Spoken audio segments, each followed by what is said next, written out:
Iran के खिलाफ America और इजराइल का घातक हमला जारी है। इन हमलों में सुप्रीम लीडर खामनेई समेत कई बड़े नेताओं को मौत के घाट भी उतारा गया। ईरान के रक्षा प्रमुख अली लारिजानी की हत्या के बाद तो सवाल उठ रहे हैं कि अगला निशाना क्या नए सुप्रीम लीडर मुस्तफा खामनेई होंगे, जिनकी सुपारी इजराइल की घातक जासूसी एजेंसी मोसाद ने ले ली है।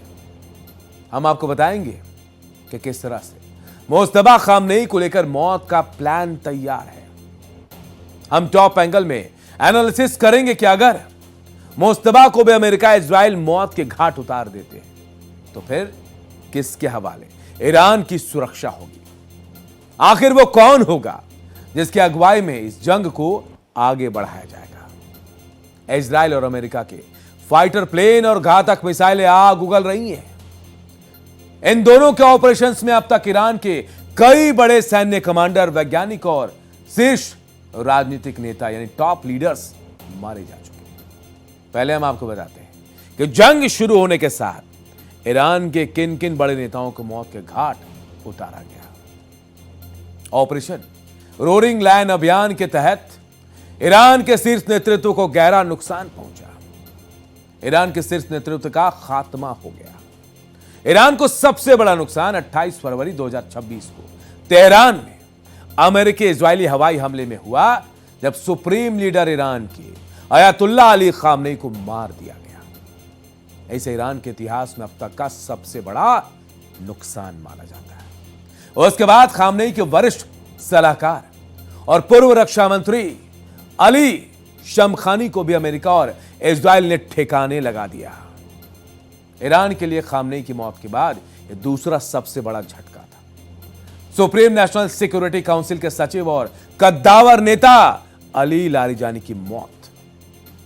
अली लारिजानी को 17 मार्च 2026 को एक सटीक हमले में मारा गया। यही नहीं, एक दूसरे हमले में ईरान के खुफिया मंत्री इस्माइल खतीब को भी अमेरिका इजराइल ने मौत के घाट उतार दिया। ईरान के जनरल गोलाम रेजा सुलेमानी, जो कि IRGS के बासीज यूनिट के प्रमुख थे, उन्हें भी घात लगाकर मार डाला गया। सुरक्षा प्रमुख अली लारिजानी समेत शीर्ष ईरानी अधिकारियों की हत्याएं तेहरान सरकार के लिए कोई बड़ा झटका से कम नहीं था। ईरान में शासन व्यवस्था पर आधारित है। ईरान संस्थाओं पर आधारित है, व्यक्तियों पर नहीं। अमेरिका और इजराइल के हमले व्यवस्था को नहीं हिला पाएंगे। सर्वोच्च नेता अयातुल्ला अली खामनेई की हत्या के बावजूद सुचारू रूप से व्यवस्था अब भी काम करती दिख रही है। एक व्यक्ति की उपस्थिति या अनुपस्थिति इस संरचना को प्रभावित नहीं कर सकती। ईरान के बड़े नेताओं के खात्मे का दौर चल रहा है, तो वहीं इन मौतों के बाद भी ईरान का जज्बा कम नहीं हो रहा। वो अब भी इजराइल और अमेरिका के नाक में दम किए बैठा है। ईरान के विदेश मंत्री अब्बास अरागची का कहना है कि सुरक्षा प्रमुख अली लारिजानी समेत शीर्ष ईरानी अधिकारियों की हत्या तेहरान सरकार के लिए कोई झटका नहीं है। अरागची आगे कहते हैं कि ईरान में शासन संस्थाओं पर आधारित है, व्यक्तियों पर नहीं। शीर्ष नेताओं पर अमेरिका और इजराइल के हमले व्यवस्था को नहीं हिला पाएंगे। जो सर्वोच्च नेता अयातुल्ला अली खामनेई की हत्या के बावजूद सुचारू रूप से काम करती रही है। अब्बास अरागची आगे कहते हैं कि अमेरिकी और इजरायली अभी तक इस बात को क्यों नहीं समझ पाए। ईरान के इस्लामी गणराज्य की एक मजबूत राजनीतिक संरचना है, जिसमें स्थापित राजनीतिक, आर्थिक और सामाजिक संस्थाएं हैं। किसी एक व्यक्ति की उपस्थिति या अनुपस्थिति इस पूरे सिस्टम को प्रभावित नहीं कर सकती। ईरान के विदेश मंत्री अरागची दावा कर रहे हैं तमाम बड़े नेताओं की मौत के बाद भी ईरान पर कोई फर्क नहीं पड़ रहा, क्योंकि ईरान में नेता से ज्यादा सिस्टम महत्वपूर्ण है, मजबूत है।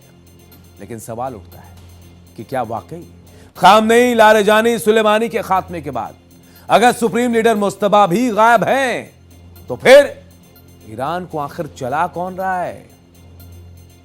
हालांकि ईरान ने खामनेई की जगह उनके बेटे मुस्तफा खामनेई को सर्वोच्च नेता बना दिया, लेकिन मुस्तफा खामनेई को लेकर कई सवाल उठ रहे हैं। मुस्तफा को 28 फरवरी के बाद से सार्वजनिक रूप से कहीं नहीं देखा गया। पिछले हफ्ते तेहरान में सरकार समर्थक रैली में लारिजानी को ही भीड़ के बीच चलते हुए देखा गया था। वही मुस्तफा के बारे में डोनाल्ड ट्रंप ने कहा था, हमें नहीं पता है कि वो जिंदा है या मर चुके हैं। बहुत से लोग कह रहे हैं कि उनका चेहरा बुरी तरह से खराब हो चुका है। हमले में वो अपना एक पैर खो चुके हैं और उसे बहुत गंभीर चोटें भी आई हैं। कुछ लोग कह रहे हैं कि उनकी मौत हो गई है। कोई भी ये नहीं कह रहा कि वो पूरी तरह स्वस्थ है। आप जानते हैं उन्होंने बात नहीं की। हमें नहीं पता कि हम कितने निपट रहे हैं, किससे निपट रहे हैं। हमें नहीं पता उनका नेता कौन है। लेकिन सवाल तो है कि मुस्तफा के बाद कौन। आशंका तो यह भी है कि लारिजानी की मौत से ईरानी सरकार के अंदर के कट्टरपंथियों को सत्ता पर और अधिक मजबूत पकड़ बनाने का मौका मिल सकता है।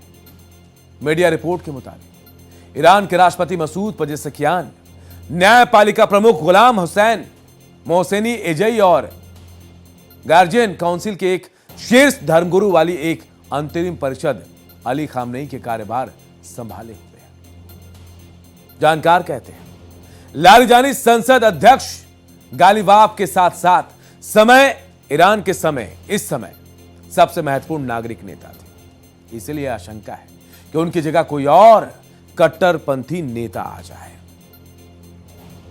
अब हम आपको बताते हैं कि ईरान की मुजाक रणनीति के बारे में, जिसने अमेरिका इजराइल को हांफने पर पूरी तरह से मजबूर कर दिया है। दरअसल मुजाक नीति हमलावरों को जंग के मैदान में बुरी तरह से थकाने के लिए जानी जाती है। ईरान भी अमेरिका को वियतनाम और अफगानिस्तान जैसे जाल में बुरी तरह से उलझा देना चाहता है।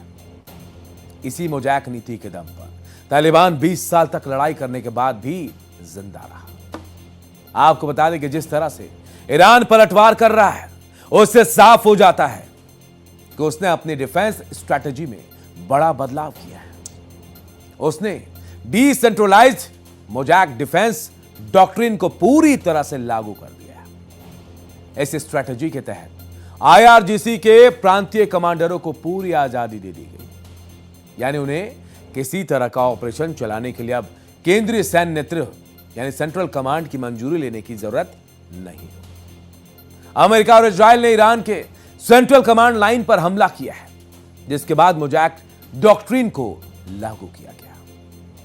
अमेरिका और इजराइल ने ईरान की केंद्रीय लीडरशिप, सैन्य नेतृत्व, हथियार भंडार पर हमले किए। उसके इलेक्ट्रॉनिक युद्ध ने ईरान के कम्युनिकेशन सिस्टम को जैम कर दिया।